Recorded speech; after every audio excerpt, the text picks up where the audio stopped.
आपल्या दररोजच्या चिंतन मनन अध्ययनामध्ये वेळ, काळ, समय, युग भाग 7व्या 8व्या मध्ये प्रभू येशू ख्रिस्ताच्या नावात मी पास्टर राजू आल्हाट अहमदनगर मधून देवाचे सर्व अभिषिक्त सेवक सेविका विश्वासणारे भाऊ बहीण आई वडील या प्रत्येकाचं मी हार्दिक स्वागत करतो। येऊया आपण मनन आणि चिंतनासाठी दुसरं तिमोथेला पत्र अध्याय क्रमांक 3 आणि वचन क्रमांक 1 ते 5 या समाला आपण पाहूया। शेवटल्या काळी कठीण दिवस येतील हे समजून घे कारण माणसे स्वार्थी धनलोभी बडाईखोर गर्विष्ठ निंदक आई बापास न मानणारी उपकार न स्मरणारी अपवित्र ममताहीन शांतताद्वेषी चहारखोर असंयमी क्रूर चांगल्याबद्दल प्रेम न बाळगणारी विश्वासघातकी हूड गर्वाने फुगलेली देवावर प्रेम करण्याऐवजी सुखविलासाची आवड धरणारी सुभक्तीचे केवळ बाह्य रूप दाखवून तिचे सामर्थ्य नाकारणारी अशी ती होती त्यांच्यापासूनही दूर राहा। साधारणतः 18 ते 19 गोष्टी शेवटच्या काळामध्ये एका वचनाच्या माध्यमातून तिमोथेला दुसरं पत्र अध्याय क्रमांक 3 आणि 1 ते 5 या वचनामध्ये जवळपास 18 गोष्टीविषयीचं प्रकटीकरण, 18 गोष्टीविषयीचं भविष्य, 18 गोष्टीविषयीचा संदेश, 18 गोष्टीविषयीचं आमच्या जीवनामध्ये होणाऱ्या किंवा होत असलेल्या किंवा या आमच्या जीवनात होऊ नये यासाठी आम्हाला एक मार्गदर्शन दिलेलं आहे। आम्ही काळ, वेळ, समय आणि युग या आध्यात्मिक पवित्र शास्त्राच्या माध्यमातून, पवित्र वचनाच्या माध्यमातून आज या शेवटच्या टप्प्यामध्ये, शेवटच्या काळामध्ये, शेवटच्या समयामध्ये काही गोष्टी चिंतन मनन आणि अध्ययन करत आहोत। त्यासाठी आपण वाचलेलं आहे दुसरं तिमोथी अध्याय क्रमांक 3 आणि 1 ते 5 त्याची हेडलाईन्स पासून आपण सुरुवात करूया। जवळ येऊन ठेपलेली संकटे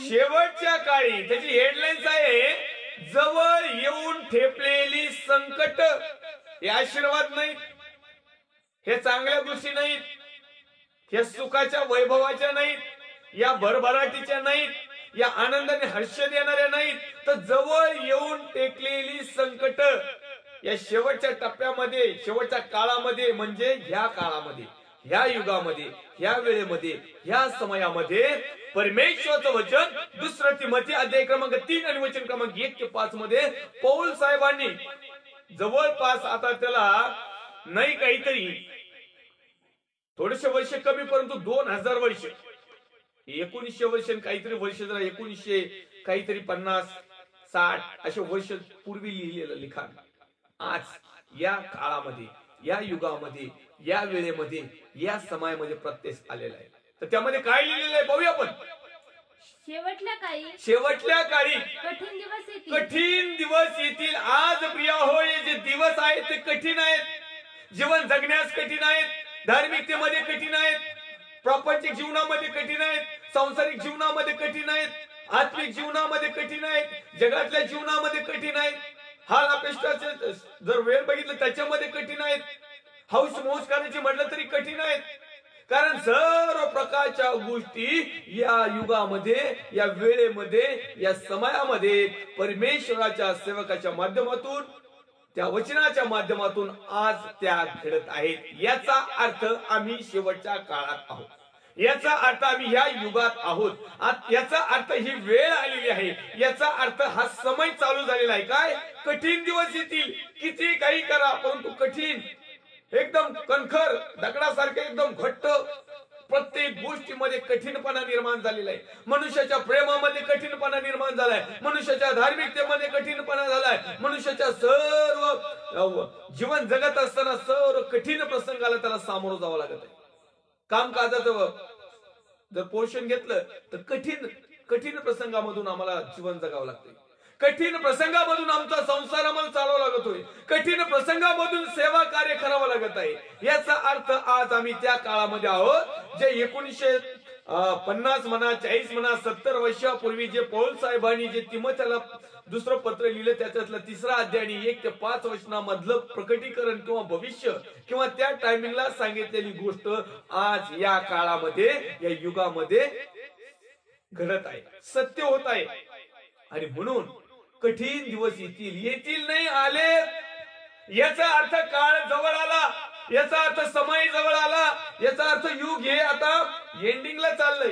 पुढे लिहित आहे हे समजून घे, हे समजून घे, कारण माणसं स्वार्थी. आज प्रत्येक मनुष्य स्वार्थी बनलाय. मग याजक असो, पास्टर असो, पाळक साहेब असो, बिलिओस भाऊ बहीण असो, कुठल्याही जाती धर्माचे असो, मनुष्य प्राणी हा आता स्वार्थी बनलेला आहे. एकाला दडवायचं आणि एकाला पुढे काढायचं, कुणाला चुकवायचं काम राहिलं नाही. आज प्रत्येक मनुष्य स्वार्थी बनलेला आहे. का बनलेला आहे, कशामुळे बनलेला आहे? याच्यापूर्वी देखील आमच्या पूर्वजांनी जीवन जगले, याच्यापूर्वी देखील आमचे आजे पंजे, खापर पंजे, आणखीन कोणते असतील ते जगले, ते एवढे स्वार्थी नव्हते. परंतु आजची पिढी, आताचा समय, आताचे लोक, आताचे मित्र परिवार, आताचे कुटुंबातले, आताचे शेजारचे, आताचे नातेवाईक, आप्तेजन, भाऊ, मित्र, आप्तेष्टस्नी, सगळ्या प्रकारचे लोक प्रत्येक प्रकारच्या स्वार्थाने भरलेले आहेत. याचा अर्थ काय की आम्ही शेवटच्या टप्प्यात आहोत. कारण याच्यापूर्वी अनेक लोक दुसऱ्याचं हित बघायचे, दुसऱ्यावर प्रेम करायचे, दुसऱ्याच्या दुःखात सांत्वन करायचे, दुसऱ्याचं जर वाईट अहित झालं तर त्यांना देखील अचंबा वाटायचा, कसं तरी व्हायचं. आता लोक दुसऱ्याचं काही हो, आपल्याला काही वाटत नाही, आपलं आपलं. म्हणजे काय की वचनाप्रमाणे माणसं स्वार्थी झालेली आहेत. पुढे तो लिहित आहे धनलोभी, धनलोभी. आता माणसं धनलोभी झाली. पूर्वीच्या काळातला जर हिशोब घेतला, मागच्या युगाचा जर हिशोब घेतला, मागच्या पिढीचा जर हिशोब घेतला, तर ते लोक धनलोभी नव्हते, ते लोक स्वावलंबी होते, ते लोक गरीब होते, आमच्यापेक्षा कितीतरी गरीब होते. आमच्या खानदानीमधून जर आम्ही प्रत्येकाचा जर मागे 100 वर्षाचा इतिहास जर घेतला तर अनेक लोक इतके गरीब होते, तर आताच्या काळात आम्हाला त्याच्यातले ना जवळजवळ 5% सुद्धा गरिबी नेतात. त्या लोकांना नीट कपडे नव्हते, राहायला नीट घरं नव्हती, खायला नीट नव्हतं, काय प्रत्येक गोष्टीची उणीव होती. परंतु आज आम्हाला आणि तुम्हाला आणि या जगातल्या प्रत्येक मनुष्याला इतकं काही सर्व मुबलक मिळालंय, तरी देखील लोक धनाचा लोभच धरत आहेत. पहिल्या काळामध्ये आम्ही जर काही गोष्टी पाहिलं, कठीण काळातल्या, त्या दुःखाच्या समयातल्या, त्या आमच्या वाढवडलेल्या परंपरेनुसार आलेल्या आमच्या प्रियजनांच्या, तर त्यांना नीट भाकर खायला मिळत नव्हती. 1 भाकर, 2 भाकर किंवा त्याच्यामध्ये कितीतरी वाटेदारी व्हायची. चांगल्या प्रकारचे कपडे लत्ता नव्हता, चांगल्या प्रकारचं फेस्टिवल त्यांना करता येत नव्हतं, चांगल्या प्रकारचे घरदार नव्हते. आज परमेश्वराने आम्हाला सर्व गोष्टी मुबलक आणि विपुल दिलेल्या आहेत, भरपूर दिलेल्या आहेत, तरी देखील लोक आज त्यामध्ये तृप्त नाहीत, संतुष्ट नाहीत. तरी देखील आज लोक त्या धनाच्या पाठीमागे लागलेले आहेत, लोभ धरत आहे. परमेश्वरचं वचन सांगतंय की तू थोडक्याविषयी विश्वासू राहा म्हणजे पुष्कळ नेमणूक होईल. पण तू आज लोक थोड्याविषयी विश्वासू राहत नाही, कायम धनाचा लोभ. पवित्र शास्त्रात निर्गमच्या पुस्तकामध्ये ज्या 10 आज्ञा, 10 कमांड्स दिलेल्या आहे मोशे साहेबांच्या द्वारे, त्यामध्ये देखील लिहिले धनाचा लोभ धरू नको. आम्ही आज्ञाची तर वाट लावून टाकलीच टाकली, पण तो आमच्या लोभापायी आमच्या स्वतःच्या जीवनाची वाट लावून टाकली, स्वतःच्या कुटुंबाची वाट लावून टाकली, स्वतःच्या आत्मिकतेची वाट लावून टाकली, स्वतःच्या सगळ्या गोष्टीचीच वाट लावून टाकली. कारण आम्ही काय करत आहोत, या कठीण दिवसामध्ये असताना, काडी काडी जमा करीत असताना आम्ही लोभ धरून करतो. या कठीण दिवसामध्ये जीवन जगत असताना आम्ही काडी काडी करून स्वार्थपणात बऱ्याचशा भंगार जमा करून ठेवतो. ही आजची गरज, आजची वेळ, आजची समय, आजचा काळ. याचा अर्थ असा की शेवटच्या काळी आम्ही त्याची हेडलाईन पाहिली, वाचूया. जवळ येऊन ठेपलेली संकटे. आता हे संकट आहेत. कठीण दिवस म्हणजे संकट, माणसं स्वार्थी झाले म्हणजे संकट, धनलोभी झाले म्हणजे संकट आहे. हे मनुष्यावर आलेली संकट आहेत आणि या शेवटच्या काळातले, शेवटच्या टप्प्यातले, शेवटच्या युगातले, शेवटच्या वेळेतले, शेवटच्या समयामधले. तर या समयामध्ये तुम्ही आणि मी जीवन जगत असताना आम्हाला कशा प्रकारे जीवन जगावं. आज प्रिय हो, परमेश्वराच्या वचनाच्या माध्यमातून परमेश्वर तुम्हाला आणि मला देखील शिकवत आहे. कदाचित आमच्या जीवनामध्ये आज कठीण दिवस आहेत, कठीण प्रसंग झालेले आहेत. लोकांना जीवन जगणं खूप कठीण झालेलं आहे. मागील 8-9 महिन्याच्या काळामध्ये, लॉकडाऊनच्या काळामध्ये, कोरोना सारख्या भयानक महामारीमध्ये अनेक लोकांना दिवस जे आहेत ते कठीण प्रसंगामधून जावं लागलं, समस्येमधून जावं लागलं, आर्थिक संकटामधून जावं लागलं, कामधंद्याच्या बऱ्याचशा गोष्टीमधून असे कठीण मध्ये एकदम सालस मनाने नाही. त्याच्यामध्ये आणखीन माणसं स्वार्थी झाली, त्याच्यामध्ये आणखीन लोक धनलोभी झाले. एवढा मोठा त्या ठिकाणी कोरोना सारखा महाभयंकर महामारी येऊन आम्हाला त्यातून सावध करण्याचा प्रयत्न करीत होती की आम्ही या कठीण दिवसामध्ये पडू नये, आम्ही स्वार्थी होऊ नये, आम्ही धनलोभी होऊ नये. परंतु उलट झालं. या 8-9 महिन्याच्या काळामध्ये जी स्वस्थता मिळाली, आम्हाला परमेश्वराने जिवंत ठेवलंय. आणि आज पुन्हा एक वार मनुष्य काय झालाय? स्वार्थी झाला. पुन्हा एक वार मनुष्य काय झालाय? धनलोभी झालाय. पुढे लिहिता येतं बडाईखोर. या युगामध्ये, या जगामध्ये, या वेळेमध्ये, या समयामध्ये अनेक लोक बडाईखोर झालेले. नुसत्याच बडाई मारायच्या, जवळ काही नुसतं पण बडाई मारतो भरपूर. अनेक लोक बडाईमध्ये देवाच्या वचनाचा धिक्कार करतायत. बडाईमध्ये स्वतःचं अस्तित्व कुठेतरी मोठ्या लेवलला दाखवतायत. पण तो परमेश्वराच्या दृष्टिकोनातून जर पाहिलं तर आम्ही काही आहोत. आज आम्हाला आमचं स्वतःच तपासणी करायची आहे. काय आम्ही बडाईखोर आहोत का? काय आम्ही धनलोभी आहोत का? आम्ही स्वार्थी आहोत का? कठीण दिवस तर सगळ्यावरच येणार आहेत. श्रीमंतावरही कठीण दिवस येणार आहे, गरीबावर दिवस कठीण येणार आहेत. पण या कठीण दिवसामध्ये आम्ही स्वार्थी आहोत का? धनलोभी आहोत का? बडाईखोर आहोत का? पुढे तो आणखीन लिहित आहे गर्विष्ठ. या जगामध्ये लोक गर्विष्ठ झाले. गर्व एवढस छटक असतं पण लय मोठं, लय मानपान, लय गर्व, लय अभिमान, व्यर्थ भूषण की कशाच्या? जगातल्या. कशाच्या? त्या कागदा कुगदाच्या. कशाच्या? त्या मातीच्या, त्या प्लॉटच्या. वावर शिवर आणखीन काय थोडंफार असन. लय गर्विष्ठपणा. मनुष्याचं ज्यावेळेस पतन व्हायला सुरुवात होत ना, तो कुणालाच मोजित नाही. त्याला वाटतं का माझ्यासारखं कुणीच नाही. गर्व चढतो त्याला, अभिमान चढतो, तोरा चढतो, हवेत उडायला सुरुवात करतो. पण तुम्हाला सांगू द्या, हवेत उडणारा प्रत्येक व्यक्ती त्याला परत जमिनीवर यावं लागतं. वर उडून उडून किती उडणार? विमानामध्ये किती पेट्रोल भरा, 7 समुद्राच्या पलीकडे जरी गेलं तर त्याला जमिनीवरच उतरावं लागतं. वरच्यावर माणसं सोडून देऊन परत रिटर्न येत नाही की. ते मिलिटरीवाल्याचं छत्रीचे विमान ते वेगळं, ते विषय वेगळा आहे. परंतु विमानात जरी गेले ना, खाली जमिनीवर उतरावं लागतं. अशा प्रकारे गर्व मनुष्याला खाली उतरवतो. गर्व मनुष्याचं सगळं घमंड काढतो.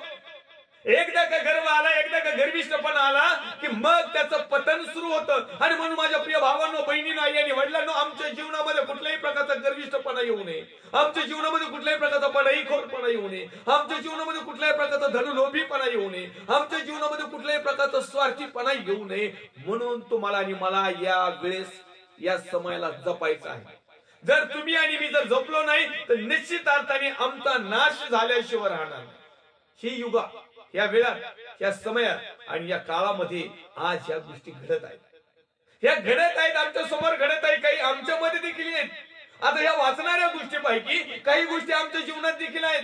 परमेश्वराची ही इच्छा आहे की ह्या ज्या आमच्या जीवनामध्ये याच्यातल्या ज्या काही गोष्टी आहेत, साधारणतः आम्ही 17-18 गोष्टी पाहिल्या, ह्या गोष्टीमधल्या बऱ्याचशा आम्ही कमी करावा. हे गबाळ, हे भगार, हे शाप, हे जे पनवत्या, हे जे आज्ञाभंग किंवा हे ज्या वाईट गोष्टी ज्या आम्हाला सार्वकालिक जीवनामध्ये घेऊन जाणार नाहीत, आज त्या कमी करणं खूप महत्वाचं आणि गरजेचं ठरलेलं. आणि म्हणून माझ्या प्रिय भावांनो आणि बहिणींनो, आई आणि वडिलांनो, मी तुम्हाला विनंती करीन की आमच्या जीवनामध्ये या गोष्टी आहेत काय? पुढे त्याच अध्यायामध्ये तो लिहित आहे. पुढचं वचन वाचूया. निंदक. लोक निंदा करायला सुरुवात झाली. या काळामध्ये भरपूर निंदक तयार झाले. मराठीमध्ये एक म्हण आहे, निंदकाचं घर असावे शेजारी. परंतु इथं सगळेच निंदक झाले. शेजारीच कोणी चांगला राहिला नाही. अख्ख्या निंदा नालाच्या करण्यात सगळं जग व्यस्त आहे. एका एरियाची, एका गावाची किंवा एका कुटुंबाची बात नाही, परंतु संपूर्ण जगामध्ये जर आम्ही पाहिलं तर अनेक लोक निंदक झालेले आहेत. तुम्ही निंदा करा, परंतु परमेश्वराचा पुत्र प्रभू येशू ख्रिस्ताची करू नका, देवाची करू नका, पवित्र आत्म्याची करू नका, वचनाची करू नका, सत्याची करू नका, चांगल्या गोष्टीची करू नका. जे तुम्हाला जे काही करायचं आहे, निंदेच्या ऐवजी direct face to face, direct जे काही असेल ते डायरेक्ट बोलणं, म्हणजे कमीत कमी आपलं पाप कमी होईल. आज लोक पाप वाढू राहिलेले. पाप कमी करण्याचा तुम्हाला आणि मला प्रयत्न करायचा आहे. जोपर्यंत आम्ही पाप कमी करत नाही, आमच्या घरापासून, आमच्या वैयक्तिक जीवनापासून प्रत्येकाने सुरुवात करायची आहे. काय मी निंदा करत आहे का? आणि निंदेच्या प्रकारामध्ये मी चांगल्या गोष्टीची निंदा करीत आहे का? कशा प्रकारे मी करत आहे? पुढे लिहित आहे, आई बापास न मानणारी. असा एक महाभारताचा एक टायमिंग झालाय. महाभारत आई बापास न मानणारी. ह्या युगामध्ये अनेक वृद्धाश्रम भरलेत. कारण हेच शेवटचा काळ आलेला आहे. पहिल्या काळामध्ये आई बापाला लोक सांभाळायचे, परंतु आता आई बापास मानितच नाहीत. हा याचा अर्थ शेवटचा काळ. आमचा विषय आहे काळ, वेळ, समय आणि युग. आता आम्ही या काळाच्या, या युगाच्या शेवटच्या समयामध्ये, शेवटच्या वेळेकडे आलेलो आहोत. आमच्याकडे काहीतरी थोडेसे वर्ष म्हणा, थोडेसे महिने म्हणा, थोडेसे हप्ते म्हणा आणि थोडेसे दिवस म्हटलं तरी वावगं ठरणार नाही. या गोष्टी होत आलेल्या आहेत, होत आहेत आणि थोड्याशा बाकी राहिलेल्या आहेत. तर परमेश्वराची इच्छा आहे की मला येईपर्यंत तुम्हाला आणि मला सुधारण्याची एक संधी दिलेली आहे. जोपर्यंत आम्ही सुधारणार नाही, आमच्या जीवनामध्ये काही एक उपयोग नाही. पुढे तुलीत उपकार न स्मरणारी अशी एक मंडळी तयार झाली. ज्याच्यावर आम्ही उपकार करतो ना, तो उपकाराच्या वेगळीच फेड असते त्याची. उपकार न स्मरणारी, अचूक वेळी, ऐन वेळी, संकटाच्या समयी, ज्यावेळेस कोणी आम्हाला मदत करीत नव्हतं, ज्यावेळेस आम्हाला कोणी विचारित नव्हतं, ज्यावेळेस कोणी आमच्याकडे येत नव्हतं, ज्यावेळेस कोणी आम्हाला सन्मान देत नव्हतं, ज्यावेळेस आम्हाला तातडीची गरज होती, त्यावेळेस गरज भागवणाऱ्या लोकांचं आज उपकार धरीत नाहीत लोक. आज उपकार न स्मरणारी लोक तयार झालेले आहेत. याचा अर्थ या काळाच्या एंडिंगला आम्ही आलेलो आहोत. याचा अर्थ वेळ न्यायाची जवळ आलेली आहे. याचा अर्थ आम्ही अशा समयामध्ये आहोत की देवाचा पुत्र प्रभू येशू ख्रिस्त केव्हाही येऊ शकतो. आणि मग तो जर आला आणि ह्या गोष्टी जर आमच्या जीवनामध्ये त्याने पाहिल्या तर निश्चित अर्थाने आमच्यासाठी अधोलोक 100% मग मेसेज देणारा असू, मेसेज ऐकणारा असू, नाही तर तिकडे दुनियादारीतला कुणीही व्यक्ती असू, जर या गोष्टी त्याच्या जीवनामध्ये जर सापडल्या तर 100% तो अधोलोकामध्ये आणि तिथून पुढची ट्रान्सफर नरक राज्यामध्ये गेल्याशिवाय राहणार नाही. आणि म्हणून आम्हाला कमीत कमी पाप, कमीत कमी आज्ञाभंग, कमीत कमी आम्हाला परमेश्वराची न आणणाऱ्या गोष्टी आम्ही करणं खूप महत्वाचं आहे. आमच्या जीवनामधून त्या झाल्या जर आता आहेत तर काढून टाकण्यासाठी परमेश्वराने आम्हाला सुंदर अशी वेळ दिलेली आहे. आणि या वेळेचा सदुपयोग करणं, या समयाचा सदुपयोग करणं हे खरं शहाणपण आहे. जर का आम्ही म्हणलो बघू म्हणता, मग प्रभू पण म्हणशील तुला डायरेक्ट अधोलोकात बघू, इथं काय मध्ये काय तोंडच दाखवू नको बाबा. मग एखादा म्हणे मी खूप प्रार्थनाशील आहे, ठीक आहे, तिकडे अधोलोकात प्रार्थना करीत बस. एखादा म्हणजे मी लय म्हणजे पवित्र आत्म्याने कृपा म्हणते, लय लोकांना मी अन्य भाषेमध्ये बोलू पार बधीर करून टाकलंय, येडं करून टाकलंय, माझे लय दिवाणी लय फेणी आहेत, मला 5-5 मिनिटाला प्रकटीकरण होते. तो म्हणजे ठीक आहे, बाकीचा अधोलोकात बघू, नरकाच्या राज्यात तुला प्रकटीकरण होते. आता जर ह्या गोष्टी सापडल्या ना तर देवाच्या सेवकाला सुद्धा परमेश्वर सोडणार नाही, कुणालाच सोडणार नाही.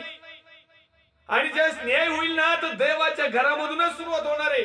देवाच्या घरामध्ये काम करणारे फादर साहेब, पाळक साहेब, रेव्हरंड साहेब, बिशप साहेब, कोऑर्डिनेटर साहेब, गुरुजी साहेब, जेवढे कोणते साहेब आहेत ना, पहिला यांचा हिशोब, मग बिलिव्हर्स साहेब, मग त्यांचे जे मेन लीडर्स आहेत, मग पालक साहेबांच्या शेजारी बॅगा उचलणारे साहेब, मग त्याच्यामध्ये अजून मंडळीतला फुट पाडणारे 2 टीमा करणारे लीडर्स आहेत, मग बाकीचे साहेब, आणि सर्वसामान्य साहेबांचा तर काही विषयच नाही.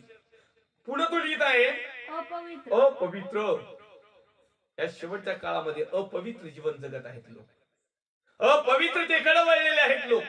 पवित्रता नको म्हणत आहे, स्वच्छता नको म्हणत आहे, चांगल्या गोष्टी नको म्हणत आहे, खराब जीवन जगत आहेत, घाणीचं जीवन जगत आहेत, अंधाराचं जीवन जगत आहेत, पवित्रताकडे वळत नाही.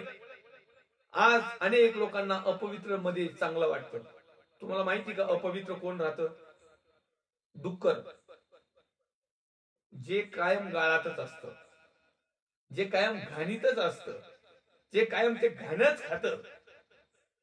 अशा प्रकारचं जीवन आमचं नसावं. जर आज आमचं आहे तर आज वेळ गेलेली नाही. प्रभू येशू ख्रिस्त वचनाच्या माध्यमातून म्हणत आहे, तुम्ही सर्व माझ्याकडे या, मी तुम्हाला विसावा देईन, मी तुम्हाला स्वच्छ करीन, मी तुम्हाला शुभ्र करीन, मी तुम्हाला शुद्ध करीन, मी तुम्हाला पवित्र करीन, मी तुमच्या पापाची क्षमा करीन, मी तुम्हाला धुवून स्वच्छ करीन.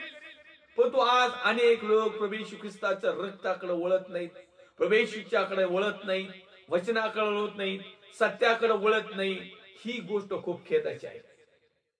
पुढे तो लिहित आहे ममताहीन. लोकांना ममताच राहिली नाही, लोकांना मायाच राहिली नाही. माया ममता डिक्शनरीतूनच गायब केली. आज इतके लोक कठीण झालेत. कारण काय की पहिलं तिमोथी 3:1-5 मध्ये स्टार्टिंगच केलेली आहे, कठीण दिवस येतील म्हणून लोक कठीण झाले. पण माझ्या प्रिय देवाच्या लोकांनो, प्रिय देवाच्या सेवकांनो, प्रिय देवाच्या अभिषिक्तांनो, तुम्ही तरी कठीण होऊ नका. आज अनेक देवाचे लोक देखील कठीण झालेले आहेत. पालक साहेब कठीण झालेले आहेत, पालकीन बाई कठीण झालेले आहेत, बिलिओस भाऊ कठीण झालेले आहेत, बहिणी कठीण झालेल्या आहेत. आज प्रत्येक जण कठीणपणामध्ये इतके काही कठीण झाले. पण तुम्ही तुम्हाला एक उत्तम मार्ग देतो. तुमचं पाषाणमय झालेलं हृदय, तुमचं पाषाणमय म्हणजे तुमचं कठीण झालेलं हृदय परमेश्वर मांसमय करू इच्छितो. पण तो लोक म्हणतात नाही, असंच राहून द्या. लय फ्री वागलं ना, लय चांगलं वागलं ना, लय पुढं केलं ना, लोक लय डोक्यावर बसते. तो साहेब आम्ही ते पण करून बघितलं. काही लोकांना म्हणावं तुमचं मन अंतःकरण एवढं कठीण घट्ट कसं झालं? अहो म्हणे पालक साहेब याच्यापूर्वी आम्ही खूप लीन नम्र होतो, पण लोकांनी आमचं सगळं वाटोळं करून टाकलं. आता जरा थोडंसं असं कठीण झालो, आता जरा थोडंसं बरं आहे. माझ्या प्रिय भावांनो, बहिणींनो, आई आणि वडिलांनो, जगातल्या गोष्टीकडे तुम्ही लक्ष देऊ नका. जगातल्या गोष्टी समाप्त होणाऱ्या आहेत, परंतु देवाच्या इच्छेप्रमाणे आम्ही ममता करणारे लोक असावे, कारण देवाने आमच्यावर ममता केलेली, म्हणून आमची ममताहीन असू नये. पुढे लिहिलेलं आहे शांतता द्वेषी. बऱ्याच लोकांना शांतता नकोय. धांगत धिगाडा, नुसता हशी खशी, नुसता उधाळपट्टी, नुसतं मोठ्याले असं डोकं चक्रावून टाकणाऱ्या गोष्टी. शांतता नको म्हणा, कारण शांत जीवन लोकांना आवडणं झालंय. तुम्हाला सांगू द्या, जर तुम्ही शांत राहिले नाही ना, शांततेचा द्वेष केला, नुसतं आरडा ओरडा धिंगाणा आणि नुसतंच हाऊस माऊस करायला, नुसतंच जर शांतता जर सोडली, तर तुम्हाला मला सांगायचंय, नरक राजामध्ये इतकं काय आक्रोश आहे, इतकं काय आरडा ओरडा आहे, इतकं काय धिंगाणा तिथं चालू आहे ना, मग तुम्ही त्या कॅटेगरीमध्ये जाऊन बसाल. मग म्हणायचं नाही प्रभू तिथं होतं धांगा धिगा, पण इथं नको रे बाबा, कारण तिथं फक्त आरडण्याचा, ओरडण्याचा, रडण्याचा, कन्याचा, किंकाळ्याचा आवाजच येतो. दुसरा शांत तिथं नाहीच आहे, शांत ठिकाण तिथं नाहीच. आणि म्हणून आताच आम्ही प्रभू मध्ये शांतता द्वेषी नसावे, तर शांतता प्रिय असावे, ही देवाची इच्छा. पुढे तो लिहित आहे चहाडखोर. ह्या युगातले, या जगातले, या काळातले, या वेळेतले, या समयातले लोक चहाडखोरले झाले. लय चाड्या, याची चुगली त्याला, त्याची चुगली त्याला. लोक आतापर्यंत याची टोपी त्याला, त्याची टोपी त्याला घालीत होते, पण आता लोक याची चाडी त्याला, त्याची चाडी याला करते. ह्या पाळकाची पिन त्या पाळकाला, त्या पाळकाची पिन ह्या पाळकाला, ह्या ग्रुप मधली पिन त्या ग्रुपला, त्या ग्रुप मधली पिन ह्या ग्रुपला. कोण लीडरच एखादा पालकाविषयी काहीतरी बोलतो, पालक लीडर विषयी काय बोलतो, एखादा विश्वासणारा भाऊ एखाद्या बहिणीविषयी बोलला का ते पालका सगळ्या चाडखोरपणा, सगळी गंमत अशी लाईन चाललेली चाडखोरपणा, क्षमा नाही. तुम्हाला जर चाड्याच करायच्या आहेत ना, तर मी तुम्हाला एक उत्तम मार्ग सांगतो. प्रभू येशूचा सेवक आहे ना, तुम्ही डायरेक्ट फेस टू फेस बोला, चाड्या करूच नका, सरळ सरळ. ब्रदर तुम्ही असं बोलले आहात, हे चुकीचं आहे, हे मला पटत नाही, हे वचनाला पटत नाही, हे ख्रिस्ती जीवनाला पटत नाही, हे परमेश्वराला पटत नाही, हे पवित्र आत्म्याला पटत नाही, या गोष्टीपासून आपला फायदा होणार नाही. Direct face to face. ते असाच म्हणला, तसाच म्हणला, आणि हे कसं आहे, आणि हे नव्हतं म्हणायला पाहिजे, आणि हे बरं आहे का, आणि कसं वाटतंय, चाड्या लावूच नका, फेस टू फेस. आताच्या काळामध्ये लोक फेस टू फेस येत नाही, कारण फेस टू फेस आल्यानंतर आपलं वजन कमी होतं. फेस टू फेस आल्यानंतर आपल्याला जे काही आपलं जे काही मार्जिन आहे, आपलं जे काही उच्च स्थान आहे ते पडत. फेस टू फेस आल्यानंतर आपण त्याच्या समोर गेल्यानंतर आपलं इमेज कमी होईल. मग याला काडी कर, त्याला काडी कर, याला चाडी कर, त्याला खुडी कर. याच्यातच लोकांनी ह्या काळाचा सगळा सत्यानाश करून टाकला आणि आणखीन पापाचा बोजा स्वतःवर होऊन घेतला. गरज आहे आम्हाला पिओ. चाड्या का कराव्यात? डायरेक्ट जाऊन बोला की, जसं आम्ही प्रार्थना डायरेक्ट परमेश्वराला म्हणतो, परमेश्वराच्या नावात मागतो, आमेन. मग ज्याच्याविषयी तुम्हाला काही संशय आहे, ज्याच्याविषयी तुम्हाला काहीतरी थोडासा प्रॉब्लेम आहे, ज्याच्याविषयी तुमच्या मनात पालपूच कुसते, ज्याच्याविषयी त्याच्या मनामध्ये तुम्हाला त्याला बोलूशी वाटतं, त्याची चाडी दुसऱ्या भावाला बहिणीला करण्यापेक्षा डायरेक्ट फेस टू फेस जाऊन त्याच्याशी वार्तालाप करणं. येस यांनो, असंही चाड्या करून तुम्ही त्या भावावर प्रेम करत नाही, मग डायरेक्ट त्या भावाबरोबर जर किंवा बहिणी बरोबर किंवा आई बरोबर किंवा वडिला बरोबर किंवा याच्या बरोबर जर डायरेक्ट जर बोललो, तर निश्चित अर्थाने कदाचित तुमचा राग किंवा तुमची चूक लक्षात येईल आणि दोन्ही व्यक्ती एकमेकांचा असणारा गैरसमज काढून टाकतील आणि दोन्ही प्रभू मध्ये वाढतील. ही योजना. पण तो आम्ही काय करतो, चाड्या करीत बसतो. आणि चाडखोर लोक जरा वेगळाच असतो, तो प्रकारच वेगळा आहे. तो माणसापैकी प्रकारच नाही. इथं तोंड घाल, तिथं तोंड घाल, तिथं तोंड घाल, ते जनावर करतात. पुढे लिहित आहे तो असंयमी. संयमच राहिला नाही आज. आजच्या काळामध्ये, आजच्या वेळेमध्ये, आजच्या युगामध्ये, आजच्या समयामध्ये लोकांजवळ संयम राहिला नाही. लोक असंयमी बनले. अहो लोक तर लोक, पण पाळक साहेब, याजक साहेब देखील असंयमी बनलेत. लगेच पाहिजे तूप, खाल्ल्या खाल्ल्या रूप. मग व्यायाम नाही करायचा, पथ्य नाही पाळायचं, कसं काय रूप येईल? संयम धरा, कारण संयम धरल्याने खूप काही गोष्टी मिळतात. याचा जो जोड आहे ना वचनाचा, तो अशा प्रकारे आहे की थोडक्याविषयी विश्वासू राहा, म्हणजे संयम धरा, म्हणजे पुष्कळावर नेमणूक होईल. आम्हाला असं वाटतं की डायरेक्ट पुष्कळावर नेमणूक झाली पाहिजे. काही लोकांना 1000 रुपये खर्च करायची बुद्धी नाही. कुठं खर्च करावा, योग्य करावा की अयोग्य करावा, कशा प्रकारे करावा, तो डायरेक्ट करोड रुपयाची बात करतो. पहिला 1000 रुपये कसे वापरायचे, कसे कमवायचे, किती कष्ट, किती क्लेश, किती व्याप, किती ताप, किती टेन्शन, किती ताण, किती दबाव, किती जीव धोक्यात घालून ते कमवतात. आणि ते ज्यावेळेस वापरत येतात ना, त्यावेळेस समजतं ते 1000 रुपयाची किंमत. डायरेक्ट करोड रुपयाकडे जायचं. संयम धरा, संयम. अनेक लोकांचा संयम सुटला, अनेक लोक असंयमी झालेले आहेत. आणि हे का झालेले आहेत? कारण आम्ही शेवटच्या टप्प्यामध्ये आहोत. का झालेले आहेत? कारण शेवटचा काळ जवळ आलेला आहे. का होत आहे?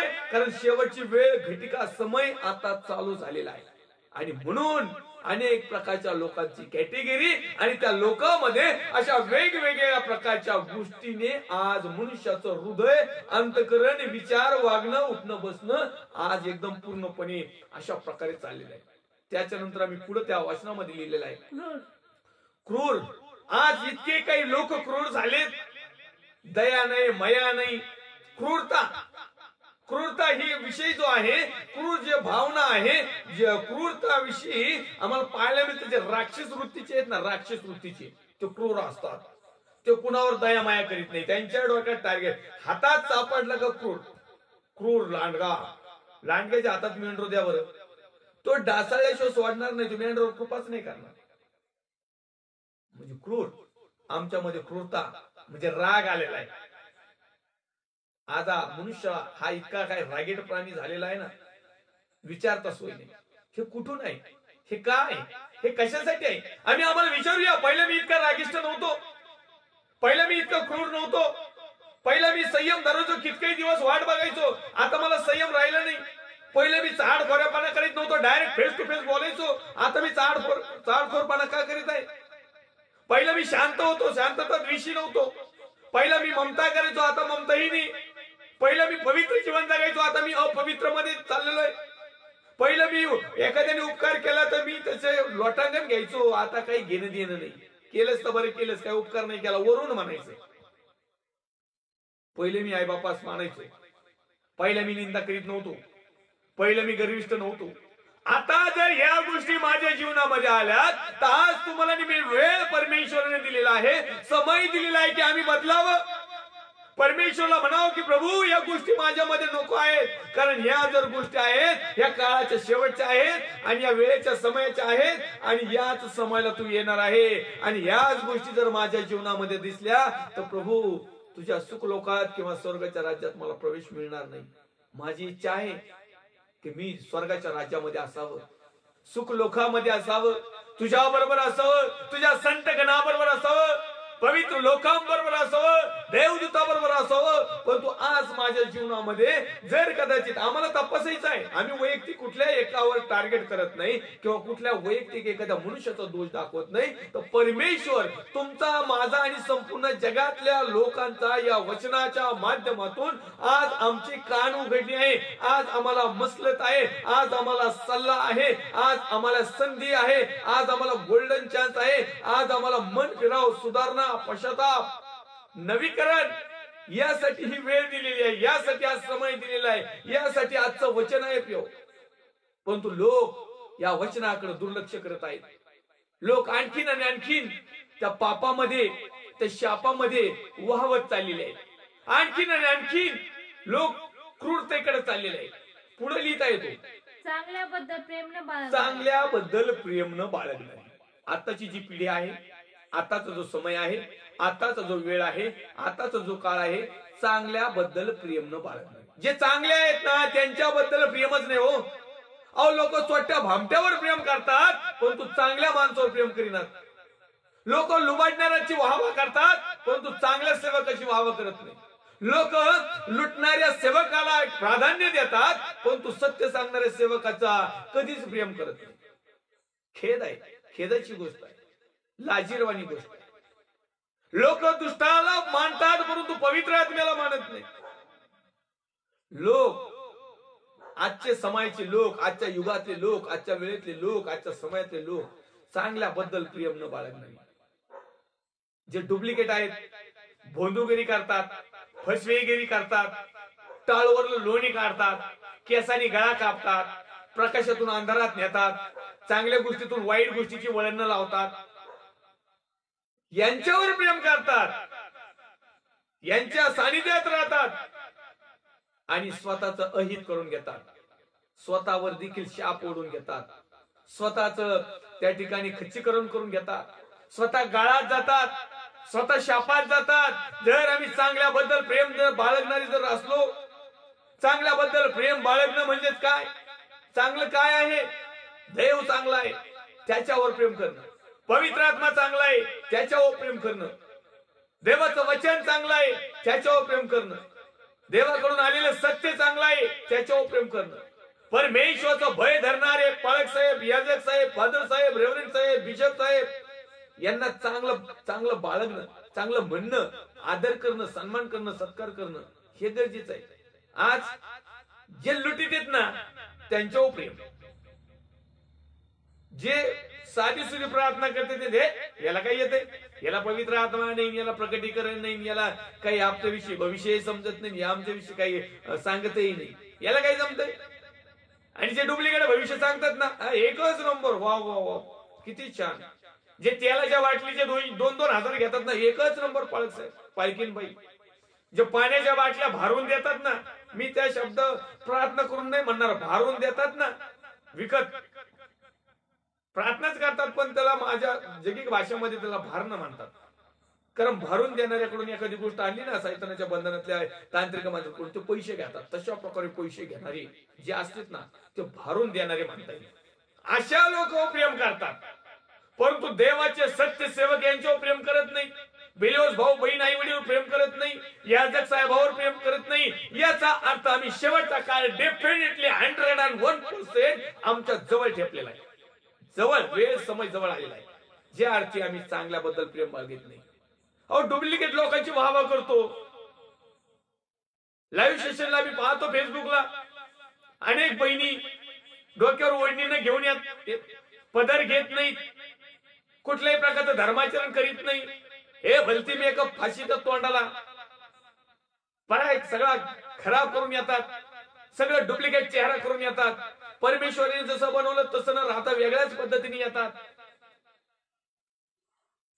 त्यांच्या एकदम व्हावा, त्यांच्यावर एकदम प्रेम. God bless you, amen, praise the Lord.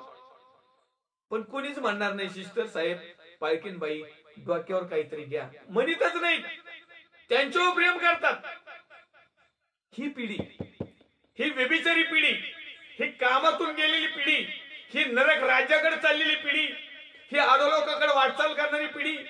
आणि या पिढीमध्ये जर तुम्ही आणि मी जीवन जगत आहोत, तर या पिढीमध्ये असतानाच, या वेळेमध्ये असतानाच, या समयामध्ये असतानाच, हेच आमचे भाऊ बहीण आई वडील नातेवाईक यांच्यामध्ये जीवन जगत असताना त्यांना जगू द्या, जसं जगायचं तसं. पण आता आम्हाला कसं जगायचं हे आम्हाला ठरवायचं आहे. कारण लोक तुमचं ऐकणार नाही. याच्यापूर्वी अनेक संदेश होऊन गेले. देवाचा पुत्र पण आला, सगळ्यांना कामाला लावलं लोकांनी. तुमची माझी काही गंमत आहे.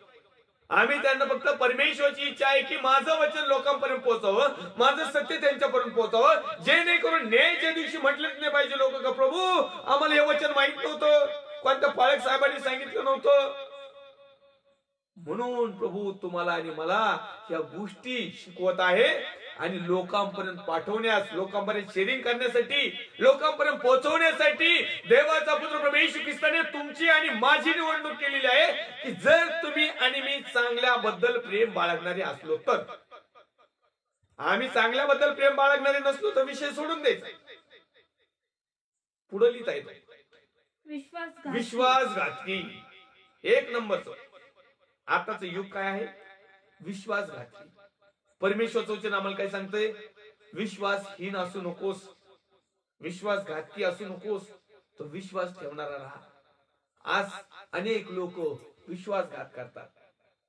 सांसारिक जीवनामध्ये पत्नी पतीचा विश्वासघात करते, पती पत्नीचा विश्वासघात करतो, आई बापा लेकरांचा विश्वासघात करतात, लेकर आई बापांचा विश्वासघात करतं, मित्र मित्रांचा विश्वासघात करतात, कामगार वर्ग विश्वासघात करतं, मालक वर्ग विश्वासघात करतं, याजक वर्ग विश्वासघात करतं, पालक साहेब विश्वासघात करतात. अनेक या जगामध्ये अनेक लोक आहेत की ते विश्वासघातकी झालेले आहेत. का आम्ही आज कुणाच्या विश्वासघातकीपणामध्ये आम्ही आमचं जीवन जगत आहोत का? आम्ही एखाद्याचा विश्वासघात केलेला आहे का? आणि विश्वासघात केव्हा केला जातो? ज्यावेळेस एखादी गोष्ट आम्हाला सहजासहजी मिळत नाही, एखादी गोष्ट आमच्या अपेक्षाप्रमाणे मिळत नाही, एखादी इच्छा आमची पूर्ण होत नाही आणि एखाद्यावर भरोसा ठेवला आणि जर भरोसा ठेवल्यामुळे जर आमचा फायदा होत नाही, नफा होत नाही, मग आम्ही विश्वासघात सुरू करतो. मग त्याच्यासाठी काय करावं लागतं? त्याच्यासाठी आमच्या जीवनामध्ये अगोदरच स्वार्थीपणा असतो. मनुष्य विश्वासघात केव्हा करतं? ज्यावेळेस तो स्वार्थी असतो. मनुष्य विश्वासघात केव्हा करतो? ज्यावेळेस तो धनलोभी असतो. मनुष्य विश्वासघात केव्हा करतो? ज्यावेळेस तो बडाईखोर असतो. मनुष्य विश्वासघात कधी करतो? ज्यावेळेस तो गर्विष्ठ असतो. ज्यावेळेस मनुष्य विश्वासघात कधी करतो? ज्यावेळेस तो निंदक असतो. मनुष्य विश्वासघात करतो आई बापास ज्यावेळेस तो आई बापास मानित नाही त्यावेळेस तो विश्वासघातकी बनतो. मनुष्य विश्वासघातकी का बनतो? तो अपवित्र जीवन जगतो म्हणून विश्वासघातकी करतो. तो विश्वासघातकी का बनतो? कारण त्याच्यामध्ये ममताच नाही. निर्दयी पशुसारखा, कुत्र्यासारखा. कुत्र्याला दया येत नाही चावायच्या टायमाला, नको भाऊ माझं दात लागन, 14 इंजेक्शन घ्यावं लागते. बिचाऱ्या भावाच्या बहिणीचे लय आले होते. घेणं नाही डायरेक्ट कृत्यमध्ये असतं. मनुष्य विश्वासघात केव्हा करतो? ज्यावेळेस त्याच्या जीवनात शांतताच नसते. मनुष्य विश्वासघात केव्हा करतो? ज्यावेळेस तो चहाडखोरपणा करीत असतो. मनुष्य विश्वासघातकी केव्हा बनतो? ज्यावेळेस तो असंयम राहतो, त्याचा संयम राहत नाही, तो ठार राहत नाही, तो स्थिर राहत नाही, तो खंबीर राहत नाही, तो एक ख्रिस्त म्हटलेल्या खडकावर असा स्थिर राहत नाही, त्यावेळेस तो विश्वासघातकी बनतो. विश्वासघातकी केव्हा बनतो? तो क्रूर असल्या कारणाने. विश्वासघातकी केव्हा बनतो? तो चांगल्याबद्दल प्रेम न बाळगणारा असल्यानंतर हा विश्वासघातकीपणा येतो. जर आमच्यावर जर एखाद्यावर जर चांगलं प्रेम असलं तर कसं काय विश्वासघात होईल? आम्ही जर एखाद्याचे जर विषयी प्रेम आहे, त्याचा आपला सलोखा आहे, तर आम्ही त्याच्या चाड्या कसं करतो का? पण ज्या अर्थी आम्ही चाड्या करतो त्या अर्थी आम्ही पापाच्या त्या राऊंड मध्ये आहोत, त्या पापाच्या त्या गँग मध्ये आहोत. या शेवटच्या कठीण दिवस येतील, या आणि कठीण दिवस आलेले आहेत. या वेळेमध्ये, काळामध्ये, समयामध्ये आम्ही जीवन जगत आहोत. आणि म्हणून आम्ही वेळीच आम्हाला सावध केलं नाही, वेळीच आम्ही त्या घाणीतून सुटलो नाही, वेळीच आम्ही वचनाचा स्वीकार केला नाही, वेळीच आम्ही काळ, वेळ, समय ओळखला नाही. त्या चोरांनी वधस्तंभावर असताना जो काय थोडका घंटा किंवा मिनिट त्याच्या जीवनामध्ये होते, त्या वेळेचा त्याने सदुपयोग केला आणि तो पश्चाताप केला. परमेश्वराच्या पुत्राच्या नावाचा महिमाने गौरव केला. तो देवाचा पुत्र आहे हे स्वीकारलं. आणि त्याच वेळेस तो म्हटलाय की प्रभू, ज्यावेळेस तू राजवैभवने येशील त्यावेळेस माझी आठवण कर. आणि परमेश्वराने डेफिनेटली, लगेच, ताबडतोब, इमिडिएटली, उशीर न करता, वेळ न घालवता, समय न घालवता लगेच म्हटलं, तू आजच मत बरोबर सुखलोकात असशील. लगेच. आज आमच्या जीवनामध्ये काय आहे, ह्या गोष्टी आहेत का? आज आम्हाला तपासणं खूप महत्वाचं आणि गरजेचं आहे. पुढे लिहिलेलं आहे, मनुष्य शेवटच्या दिवसामध्ये, शेवटच्या समयामध्ये, शेवटच्या काळामध्ये, शेवटच्या वेळेमध्ये हुड निघते, हुड बुद्धीचे. आपण नाही दावदार आहोत तरुणी, तारुण्याच्या वयात ते हुडपणा करतो आहोत. तारुण तर हुडचे, पण लोकही हुड झालेत. जे प्रौढ आहेत ना, सगळे हुडहुडू झालेत. असेच जर हुडहुड राहिले ना, तर स्वर्गाच्या राज्यात खुडखुड म्हणून पळावं लागेल. शेवटच्या नंबरचा एक पॉइंट आहे त्याच्यामधला, गर्वाने फुगलेली. गर्वाने फुगलेली. ह्या काळात, ह्या वेळेत, ह्या समयामध्ये लोक गर्वाने फुगले. गर्व लय हो, काहीच नसतं जवळ पण लय गर्व. उपाशी राहीन पण गर्वच, ताठाच मिरवणार नाहीच. मी करीन तेच पूर्व दिशा, मी बदलणारच नाही.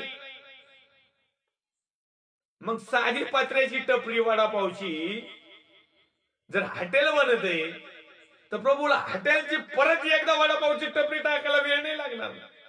गर्व, गर्व माणसाला ताठर बनवतो. गर्व माणसाला परिस्थिती पुन्हा एक वार खाली घेऊन येतो. गर्व माणसाला आज चिखलात घेऊन येतं, गाळात घेऊन येतं, डब्यात घेऊन येतं.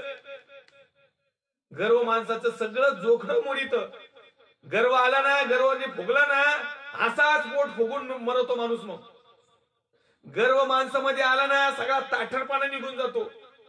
काही संपत्ती कामाची नाही, काही जे काही असेल ना, काही कामाला येत नाही. गर्व मनुष्यामध्ये जीवन सुरुवात झाला का त्याचं पतन सुरू झालं.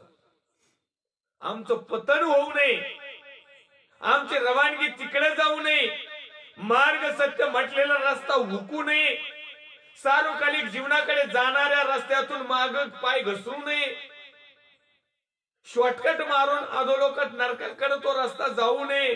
म्हणून मनुष्याने गर्व करू, कोणत्याच गोष्टीचा गर्व करू नका हो. संपत्तीचा गर्व करू नका, धार्मिकतेचा गर्व करू नका, कुठल्याच जगामधलं कोणत्याच गोष्टीचा गर्व करू नका. आपणासारखेच दुसऱ्यांना समजा. देवावर प्रेम करण्याच्या ऐवजी सुखविलासाची आवड धरणारी लोक कशी आहेत आताचे? देवावर प्रेम कमी आणि सुखविलास जादा. आता बघा, लय लोकांना होत आलाय नाताळाच्या या 8-10-15 दिवसात. बघा, देवाला स्थान कमी, देवावर प्रेम कमी, परंतु सुखविलास, सुख आणि विलास याच्यामध्ये हे 10 दिवस कमी पडतात हो. देवासाठी 10 मिनिटही देत नाहीत, परंतु सुखविलासासाठी सगळं काही जीवन आज लोक जगत आहेत. आज पिओ तुम्ही आणि मी यामध्ये आहोत का? आम्ही देवावर प्रेम करत आहोत की जगावर प्रेम करत आहोत? आम्ही देवाच्या वचनाला अधिक प्राधान्य देत आहोत की जगातल्या गोष्टीला प्राधान्य देत आहोत? आम्ही आत्मिकतेला जास्त प्राधान्य देत आहोत की जगिकतेला प्राधान्य देत आहोत? आम्ही प्रकाशाला जास्त प्राधान्य देत आहोत की अंधकाराला प्राधान्य देत आहोत? आम्ही पवित्रतेला प्राधान्य देत आहोत की अपवित्रतेला प्राधान्य देत आहोत? आम्ही विश्वासाला प्राधान्य देत आहोत की विश्वासघातकाला प्राधान्य देत आहोत? आम्ही चांगल्याला प्राधान्य देत आहोत की चांगल्याबद्दल प्रेम न बाळगणाऱ्याला प्राधान्य देत आहोत? आज आम्हाला तपासायचं आहे. आम्हाला स्वतःची चेकिंग करायची आहे. दुसऱ्याचं काही घेणं देणं नाही. मी तुम्हाला आजच्या मेसेज मध्ये प्रभू येशूचा सेवक या नात्याने सांगेल की स्वतःचं तारण साधून घ्या. पहिलं, जर माझं तारण साधलं तर मी तुमच्या तारणासाठी थोडीशी मध्यस्थी करू शकतो. जर मला सत्य समजलंय आणि मी ते समजून घेतलंय तर मी तुम्हाला त्याच्यातलं थोडंफार का व्हायला सांगू शकतो. मी जर पवित्र जीवन जगण्याचा अनुभव घेतोय तर तुम्हालाही थोडस देऊ शकतो, सांगू शकतो, मार्ग तरी दाखवू शकतो. मी जर चांगल्याबद्दल प्रेम बाळगत आहे तर त्यामुळं मी तुम्हाला देखील सांगू शकतो की तुम्ही चांगल्याबद्दल प्रेम बाळगा. मी जर विश्वास ठेवत आहे तर मी तुम्हाला हेच सांगेल की तुम्ही शेवटापर्यंत विश्वास राहा. मी जर गर्व धरीत नाही तर मी तुम्हाला सांगू शकतो की गर्वाने फुगू नका. मी जर शांतता प्रिय आहे तर तुम्हाला मी सांगू शकतो की तुम्ही शांतता राहा. मी जर ममता जर माझ्याकडे आहे तर मी तुम्हाला त्याच पद्धतीने सांगेन. माझ्याकडे पवित्रता आहे तर मी त्याच पद्धतीने सांगेन. माझ्याकडे जर उपकार स्मरणारी पणा जर आहे तर मी उपकार स्मरू नका असं सांगणार नाही. मी जर स्वतः निंदा करीत नसेल, मी जर गर्विष्ठ नसेल, मी जर चहाडखोर नसेल, मी असंही असेल, क्रूर, हुड, गर्वाने फुगलेला, बडाईखोर, धनलोभी, स्वार्थी, तर मी इतरांना काहीच सांगू शकत नाही. ह्या गोष्टी माझ्यामध्ये असाव्यात. आणि म्हणून प्रत्येक मनुष्यामध्ये, प्रत्येक बिलिओस भाऊ बहीण आई वडील मध्ये देवाच्या अभिषिक्तांबरोबर ह्या गोष्टी असणं खूप गरजेचं आहे. काळाच्या शेवटीला, वेळेच्या शेवटीला, समयाच्या शेवटीला दुसरं तिमोथीचं पत्र अध्याय क्रमांक 3 आणि वचन क्रमांक 1 ते 5 आम्ही पाहिलं. त्यामध्ये लिहिलेलं होतं की शेवटचा काळ, कठीण दिवस येतील. आज आम्ही कठीण दिवसामध्ये आहोत. माणसं स्वार्थी होतील, धनलोभी होतील, बडाईखोर होतील, गर्विष्ठ होतील, निंदक होतील, आई बापास मानणारी होतील, उपकार न स्मरणारी, अपवित्र, ममताहीन, शांतता द्वेषी, देवावर प्रेम करण्याच्या ऐवजी सुखविलासाची आवड धरणारी, चाडखोर, असंयमी, क्रूर, चांगल्याबद्दल प्रेम न बाळगणारी, विश्वासघातकी, हूड, गर्वाने फुगलेली, सुभक्तीचे केवळ बाह्य रूप दाखवून तिचे सामर्थ्य नाकारणारी, अशा 18 ते 20 पॉइंट आम्ही या 1 ते 5 वचनामध्ये पाहिले. या 20 पैकी आमच्या जीवनामध्ये किती आहेत आज आम्हाला नोट करायचं आहे. आज आम्हाला समजायचं आहे. मी प्रभू येशूचा सेवक या नात्याने मी तुम्हाला लीन आणि नम्रपणे सांगू इच्छितो की पुन्हा एक वार तुम्ही या एपिसोड नंतर दुसरं तिमोथीला पत्र अध्याय क्रमांक 3 वचन क्रमांक 1 ते 5 वाचा.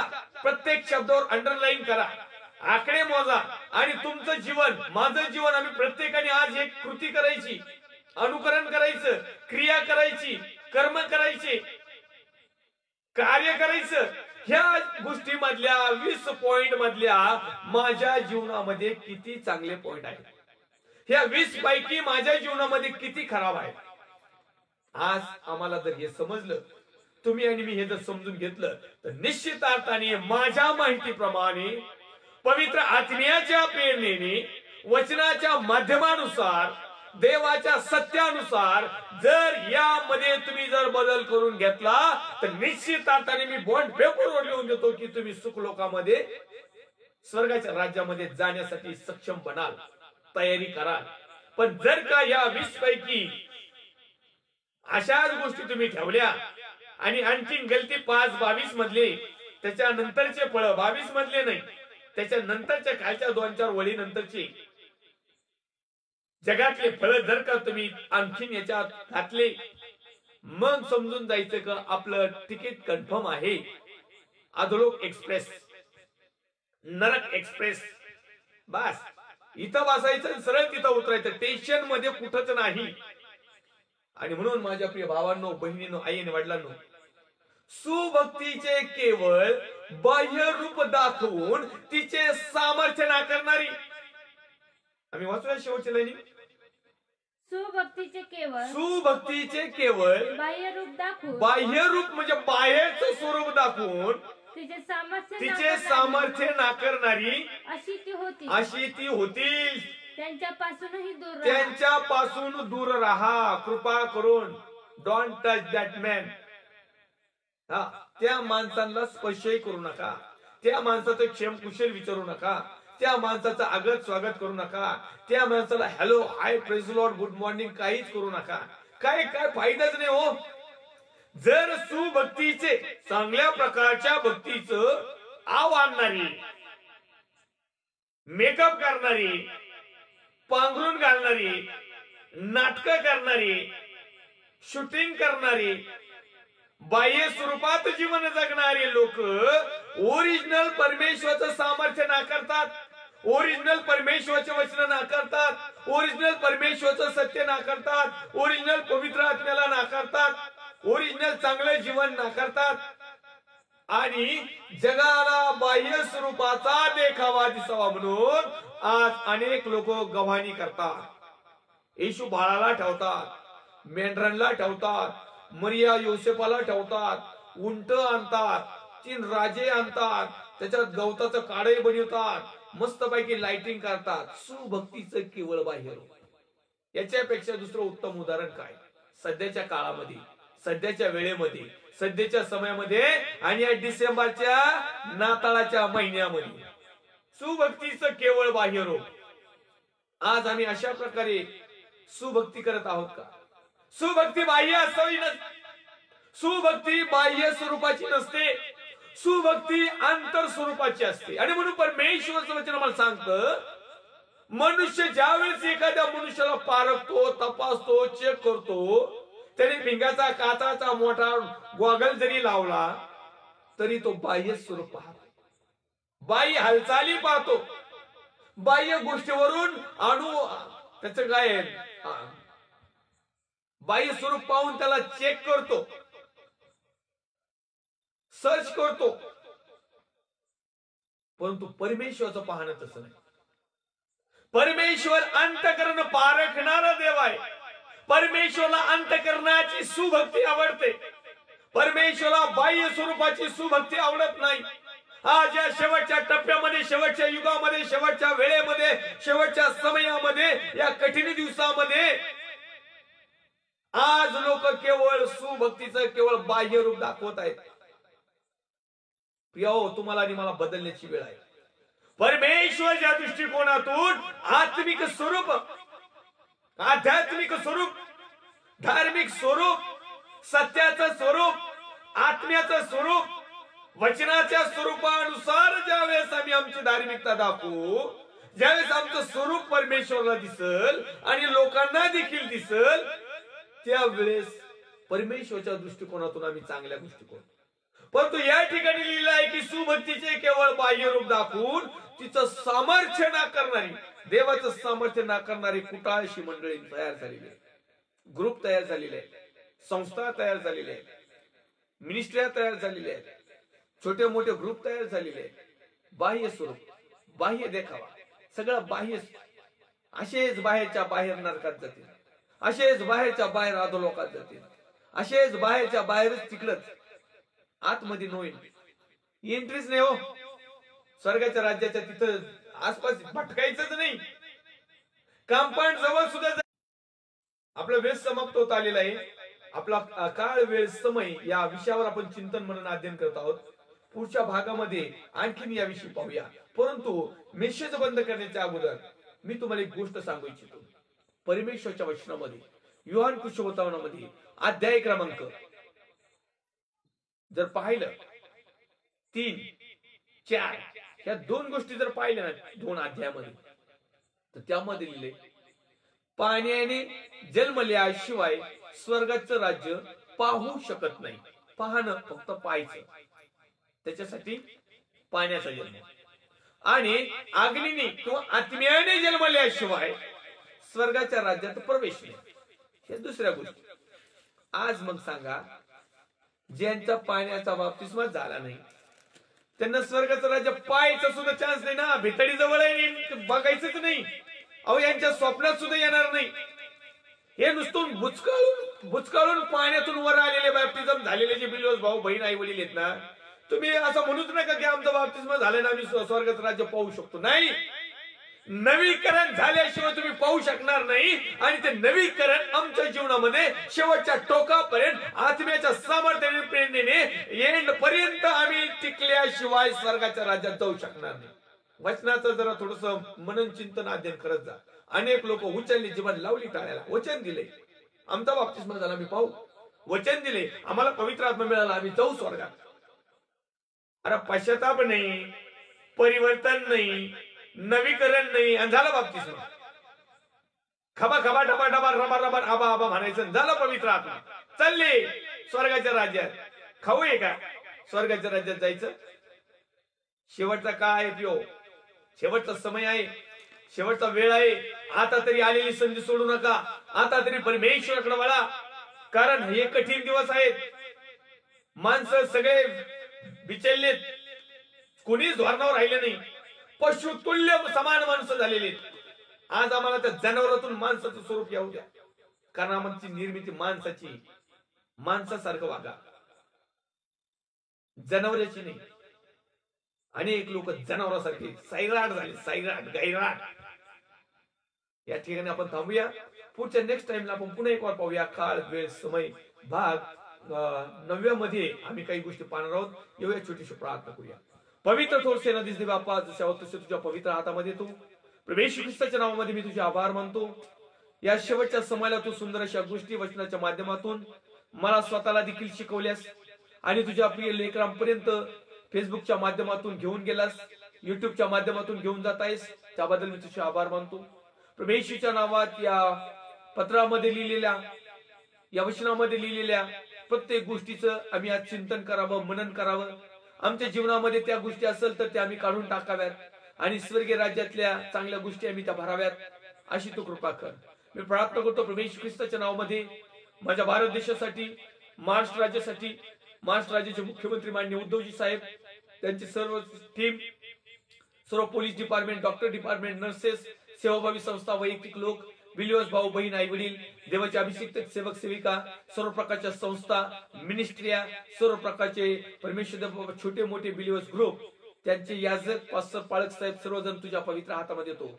या शेवटच्या समयाला तो आमच्या प्रत्येकाला तुझ्या सत्यामध्ये समर्पित कर. येणाऱ्या वेळेचा आम्ही सदुपयोग करावा अशी देखील तू कृपा कर. आदर, गौरव, सन्मान, महिमा तुला दे. ख्रिस्त येशू जो होता, जो आहे आणि जो येणार आहे, त्या पवित्र प्रभू येशू ख्रिस्ताच्या नावात मागतो, स्वर्गीय पिता तू आहे. आमीन. प्रभू येशू रक्त की जय, प्रभू येशू रक्त की जय, प्रभू येशू रक्ताचा जय जयकार असो. आमीन, आमीन, आमीन. Praise the Lord. Thank you. God bless you.